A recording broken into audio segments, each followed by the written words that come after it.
Hi guys, Arthur here from Homeowner DIY. Today what I'm going to do is I'm going to show you how to install an undermount bathroom sink. So there are two styles of sinks that you can get. You can either get a drop-in or an undermount. In my opinion, an undermount is a better look, but the caveat is that you need to have a stone countertop. Because if you have a laminate using an undermount, it's just going to rot the countertop out. Now, normally, I would have a jig to hold the sink in place while the silicone is drying, but for most DIYers, you're not going to spend the time and energy to make a jig. So I do have a creative solution to this problem as well. So what we'll do now is we'll look at our setup, and then we'll do material and tools. Alright guys, so this is our countertop. So the sink will come in from the bottom. An undermount, it's more work to install, but I think it's a nicer look. So in this case, we have plywood here with clips. I have strap as well. I'm going to try to reuse these clips, but we'll see how this goes. But with that in mind, what we'll do now is material and tools. Alright, this is our materials list. So we have our sink. So this here is what's actually going to sit at the bottom of the countertop. We have clear silicone, 3/4 screws, and then I've got a couple small rolls of 1/2-inch strap in case I need it. I'm going to try to reuse the clips, but we'll see how this goes. So what we'll do now is the tools list. Alright, this is our tools list. So I've got blocks, I've got an automotive jack, hand tools, and then I have my cordless kit. All I really need is a cordless drill. But this is what I need for tools for this job. So let's get started. Alright, since the previous sink was already taken out, I don't really need to do all that much. But make sure that you have no silicone left here. There's a tiny bit of white. But make sure you clean it off well, because you want the sink to be siliconed to the countertop, not onto old silicone. But for the most part, this looks alright. So what I'm going to do now is we'll get the jack set up to hold our sink in place. Okay, so for this sink here, there's no overflow. If there was an overflow, we'd want the overflow to be towards the very front here. So what we're going to do is we're going to put a bead of clear silicone along the rim.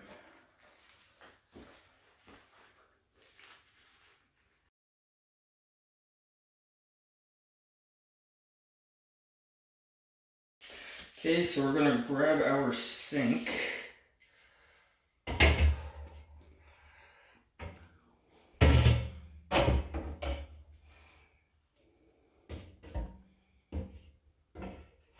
And get it up in place.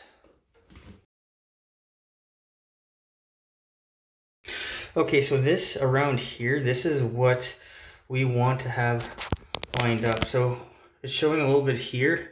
Here it's too far in. So what I'm going to do is this, I'm going to bang this into place until I get it centered.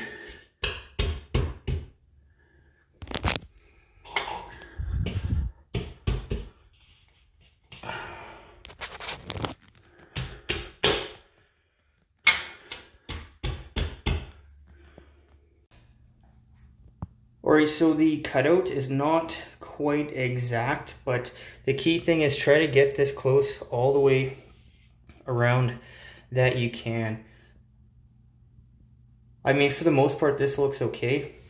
And then with some paper towel, clean off the silicone so it looks good.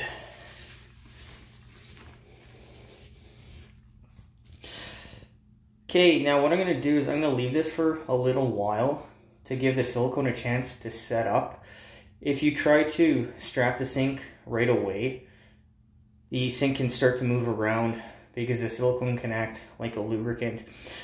But I have something else to do right now, so we'll come back in a little bit after the silicone has a chance to set up. Alright, it's been a couple hours since I've mounted the sink. So I put that clip in there, I put that one there, I put this one here, and then I'll show you for this one. So when you tighten the screw in, it's just going to grab onto the lip like that.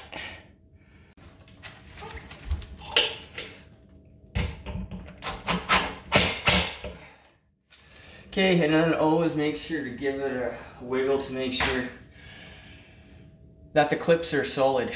But now with the clips in, I can remove the jack.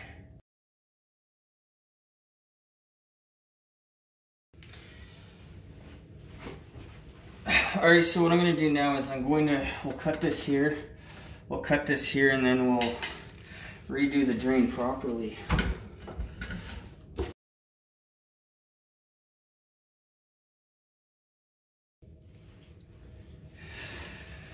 Alright, so I'm going to put the clean out probably around there. Originally what I was going to do was I was going to put the T over here, but the thing is, with the air admittance valve, it would be down below this drawer. So instead I'm going to put the T over here, that way the air admittance valve can sit up near the top.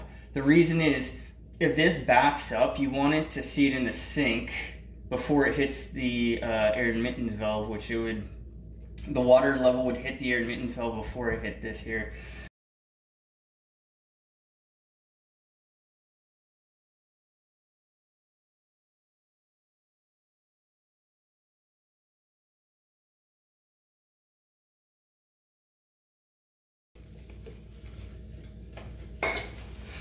Alright, so for the T, I want it just to be onto the right side of this. I want a lot of space in case it needs to be accessed, which it will have to be at some point in time because it is mechanical.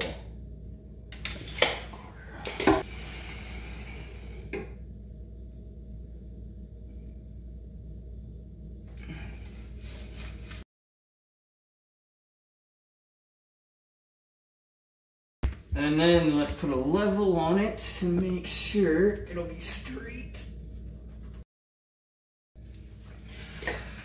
Okay, so in this case, I want the trap to go back so there's more space in the cabinet. So all I'm going to do is just eye this out.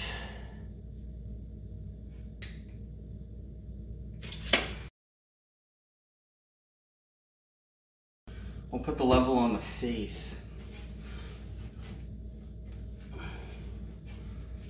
of the fitting.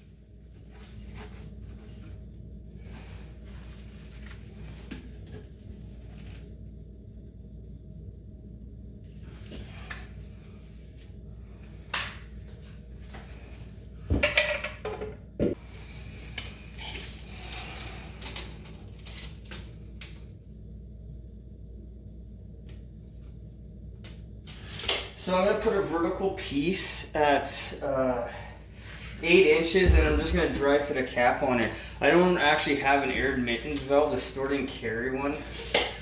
And these people need their sink working, so I'll just make it so it'll be easy to cut one in later on.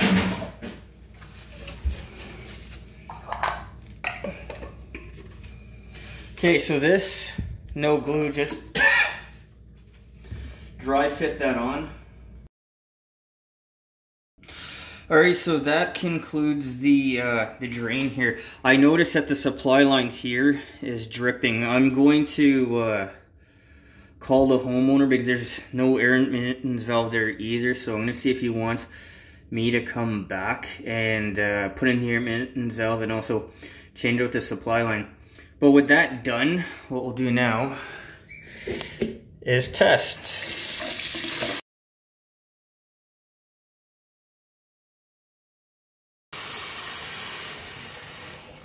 Okay, that looks like a decent amount of water.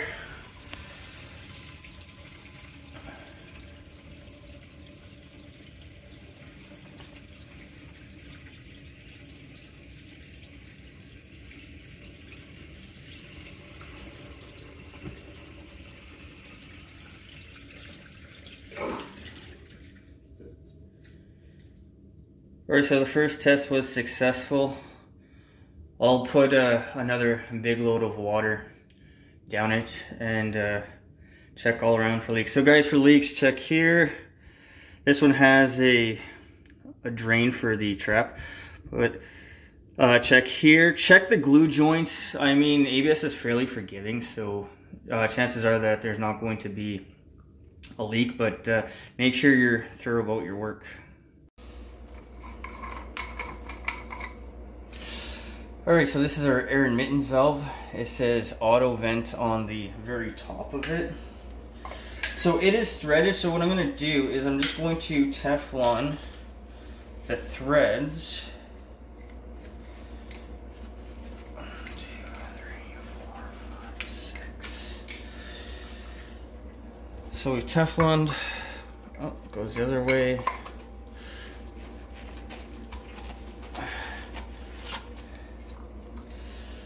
And then we'll glue it into place.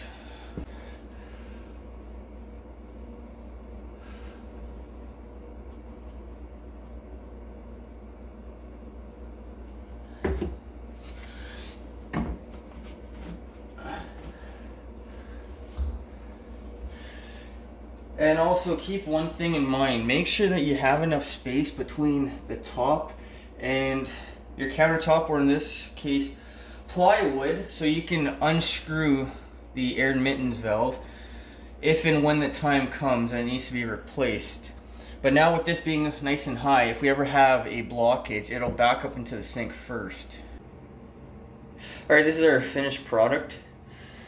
So our sink looks good all the way around. It lines up fairly well. And then looking at our drain, so this is now done to code. We have a clean out in 90s over. Our trap arm stops at our vent right here. We have our air admittance valve for a vent. Everything looks good. This is now as close to code as you're gonna get. Guys, you can't use an air admittance valve in this type of scenario. You're only allowed it for an island, at least here where I am. But this is the cheapest, simplest solution to this problem. So what we'll do now is an overview of this job. Alright guys, so that concludes this project. So when it comes to an undermount sink, an automotive jack is a fantastic way to hold the sink in place. When you raise the sink, make sure that it's just tight. This jack here is a small one and it's rated for 2 tons. If you keep pushing, you'll either break the countertop, you will separate the countertop from the cabinet itself. So don't go crazy about the pressure of jacking up the sink to the countertop. Make sure it's just nice and tight, and then leave it there for, I'd say, a couple hours. Give the silicone a chance to set up so your sink is not going to move anywhere, because I've had this happen where it wasn't centered and the silicone is dry and it can become an absolute nightmare without breaking anything trying to take the thing apart.